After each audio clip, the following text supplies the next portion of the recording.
மதனின் தாயார் உயர்நீதிமன்றத்தில் habeas corpus மனு போட்டிருந்தார்கள். அதில் நான் இன்டர்வியூனரால் உள்ளே வந்தேன்.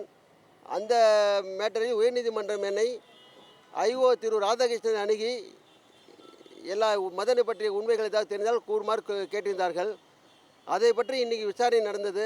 அதை பற்றியான சில உண்மையான தகவல்களை திரு ஐஓ ராதாகிருஷ்ணன் அவர்களிடம் தெரிவித்தேன்.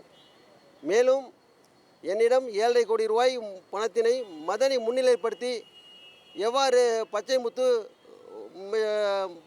மற்றும் ரவி பச்சைமுத்து அவர்கள் என்னை ஏமாற்றினார்கள், எந்த ஃபோட்டோ சீட்டிங் கேஸையும் இன்று இங்கே கொடுத்திருந்தேன், இன்று இங்கே சிசிபியில் கொடுத்தேன் என்று அதை பதிவு செய்து விசாரணை செய்வோம் என்று கூறினார்கள். ஆமாம், அன்றைக்கி கொடுத்தது மெட்ரல் கம்ப்ளைண்ட்டு, இன்னைக்கு கொடுக்கறது சீட்டிங் கம்ப்ளைண்ட். இன்னி தான் சீட்டிங் கம்ப்ளைண்ட் கொடுக்குறோம். ஆமாம், 7.5 கோடி ரூபா மதனை முன்னிலைப்படுத்தி பச்சைமுத்தும் ரவி பச்சைமுத்தும் எப்படி வாங்கினார்கள் இன்றைக்கி கம்ப்ளைண்ட் கொடுத்துருக்கிறேன். அதை இன்றைக்கி சிசிபியில் கொடுத்துருக்கேன். நான் இங்கே அடிஷ்னல் கமிஷனர் வாங்கியிருக்கிறாங்க. அவங்க வந்துட்டு முறையாக நடவடிக்கை எடுப்போம் என்று கூறினார்கள். மதன் மேலே கம்ப்ளைண்ட் கிடையாது. மதன் மேலே வந்துட்டு மதனை பற்றிய தகவல்கள் ஏதாவது இருந்தால் கூறுமாறு சொன்னார்கள். அதான் மதன் எங்கே இருப்பார், என்ன செய்யலாம், மதர் எவ்வாறு பிடிப்பது.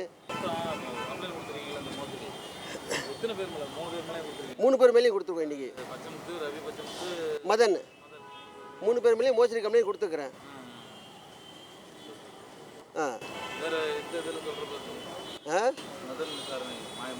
அதான் மதன் மாயமான விஷயத்தை பற்றி சில என்கொயரி செய்தார்கள்.